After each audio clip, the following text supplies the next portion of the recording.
అందరికీ నమస్తే, welcome to our channel. Vangaveeti Mohan Ranga గారి అబ్బాయి వంగవీటి రాధా గారు రీసెంట్గా నారా లోకేష్ గారిని కలవడం అయితే జరిగింది. దీంట్లో పెద్ద విషయం ఏముంది, రాజకీయ నాయకులు అన్నాక కలుసుకుంటారు కదా, ఒకరికొకరు విష్ చేసుకుంటారు కదా అని అనుకోవచ్చు. కాకపోతే దీనికి ఒక సెపరేట్ రీజన్ అయితే ఉంది. అదేంటి అంటే, వంగవీటి రాధా గారికి కూటమి ప్రభుత్వం మాట ఇచ్చింది. ఏమని, 2026 మార్చిలో ఎమ్మెల్సీ పదవులు ఖాళీ అవుతాయన్నమాట. సో ఆ పదవి విరమణ అయిపోతుంది, ఆ దాంట్లో భర్తీ చేస్తామని చెప్పేసి మాట ఇవ్వడం జరిగింది. ఇది ఇచ్చి అంటే వీళ్ళిద్దరూ కలుసుకుని దాదాపు 1 year అవుతుంది. 11 months బ్యాక్ భేటీ అయ్యారు, మళ్ళీ ఇప్పుడే భేటీ అయ్యారు. దీంతో రాధా గారి అభిమానులు అనుచరులంతా కూడా దీనికే పిలిచారేమో, సో ఆల్మోస్ట్ ఎమ్మెల్సీ ఖరారు అయిపోయిందని చెప్పేసి చాలామంది ఆనందాన్ని అయితే వ్యక్తం చేస్తున్నారు. సో ఎందుకు ఇలా మాట ఇచ్చారు అంటే, అసలు ఆయన రాజకీయ ప్రస్థానం ఏంటో ఒకసారి తెలుసుకునే ప్రయత్నం చేద్దామండి.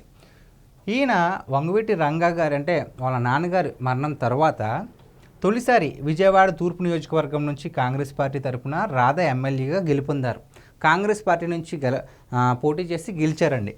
ఆ తర్వాత రాజకీయ పరిణామాల వల్ల వైసీపీలో చేరారు. 2014 ఎన్నికల్లో విజయవాడ తూర్పు నుంచి పోటీ చేసి ఓటమి చెందారు. అంటే స్టార్టింగ్లో ఏమో కాంగ్రెస్లో ఎమ్మెల్యేగా గెలిచి, ఆ తర్వాత 2014లో ఎప్పుడైతే వైసీపీలో చేరిన తర్వాత 2014లో ఓడిపోయారు ఎమ్మెల్యేగా.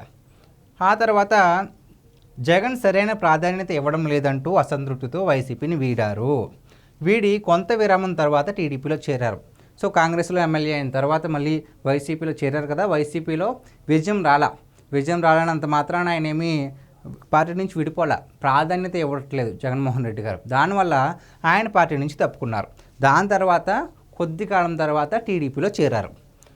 ఏదో ఒక నియోజకవర్గం నుంచి పోటీలో దింపాలని టీడీపీ ఎప్పటి నుంచో ప్రయత్నాలు చేస్తూనే ఉంది. కాకపోతే ఇతర నియోజకవర్గాల్లో పోటీకి అయిష్టత చూపించినట్లుగా ప్రచారం జరిగింది. అయితే అధికారంలోకి వచ్చిన తర్వాత ఏదో ఒక పదవి ఇస్తామని చంద్రబాబు నాయుడు గారు హామీ ఇచ్చారు. ఇందాక అనుకున్నాం కదా. సో అప్పుడు కూటమి ప్రభుత్వానికి చాలా అంటే ప్రచారం చేశారు, ఎటువంటి సీట్ ఇవ్వకపోగా ఆయన ఎటువంటి ద్వేషం లోపల పెట్టుకోకుండా తన స్వచ్ఛందంగా తన మేర తన ఎంతైతే చేయగలుగుతారో అంత కృషి చేసి పార్టీ విజయానికి కాస్త కోస్తో సహాయపడ్డారు కొన్ని నియోజకవర్గాల్లో. సో ఆ కృతజ్ఞతతో ఎమ్మెల్సీ పదవి ఇస్తానని చెప్పేసి చంద్రబాబు నాయుడు గారు మాట ఇవ్వడం అయితే జరిగింది. ఇటీవల ప్రకటించిన నామినేటెడ్ పదవుల్లో ఆయనకు అవకాశం కల్పిస్తారని రాధా వర్గీయులు అనుకున్నారు. రీసెంట్గానే జరిగింది కదా, జనసేన నేత నాగబాబుకు ఎమ్మెల్సీ ఇచ్చిన సమయంలోనే రాధాకు కూడా పదవి ఇస్తారని ప్రచారం జరిగింది.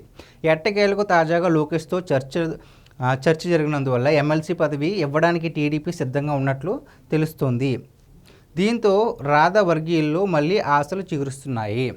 సో ఎప్పుడో 11 నెలల క్రితం కలిసిన వ్యక్తి మళ్ళీ ఇప్పుడు పిలిపించుకున్నారు అంటే దీని గురించి డిస్కస్ చేసుకోవడానికి అని చెప్పేసి, సో అప్పుడు మాట ఇచ్చిన ప్రకారం 2026లో వచ్చే ఏడాది మార్చి నెలలో కొన్ని ఎమ్మెల్సీ స్థానాలకు పదవీ కాలం పూర్తి కానుంది. ఇందాక డిస్కస్ చేసుకున్నట్లుగానే ప్రస్తుతం ఎమ్మెల్సీగా ఉన్న పరుచూరి అశోక్ బాబు స్థానంలో వంగవీటి రాధాను మండలికి పంపిస్తారని ప్రచారం జరుగుతుంది. ప్రజెంట్ ఎవరు ఎమ్మెల్సీగా ఉన్నారంటే అశోక్ బాబు గారు ఉన్నారండి. అశోక్ బాబు కాపు సామాజిక వర్గానికి చెందిన నేత కావడంతో అదే సామాజిక వర్గానికి చెందిన ఈ స్థానం కేటాయించే అవకాశం ఉన్నట్లు తెలుస్తోంది.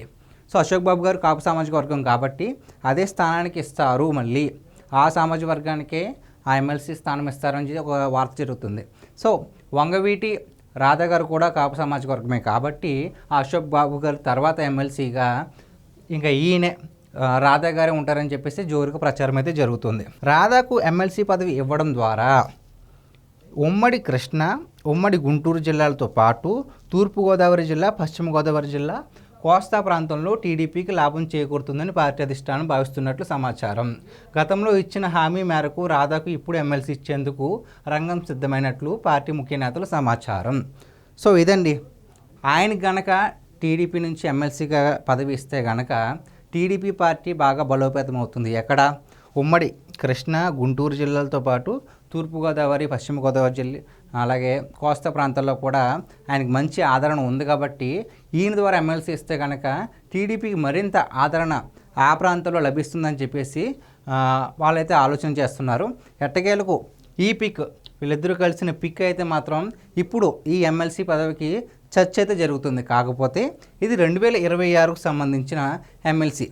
సో ఇప్పుడు ఎవరు పదవి ఇందాక మనం డిస్కస్ చేసుకున్నట్లుగానే 2026 మార్చి నెలలో ఎవరైతే అశోక్ బాబు గారు ఉన్నారో ఆయన స్థానంలో ఈయన పెడతారు ఎమ్మెల్సీ అనేది ఒక టాక్ అయితే వస్తుంది. ఇచ్చిన మాట ప్రకారం ఆ అశోక్ బాబు గారి స్థానంలో ఈయన ఎమ్మెల్సీగా చేసే అవకాశం కూడా ఉంది. సో దీని మీద మీ విలువైన అభిప్రాయాన్ని కామెంట్ రూపంలో తెలియజేయండి. Thank you.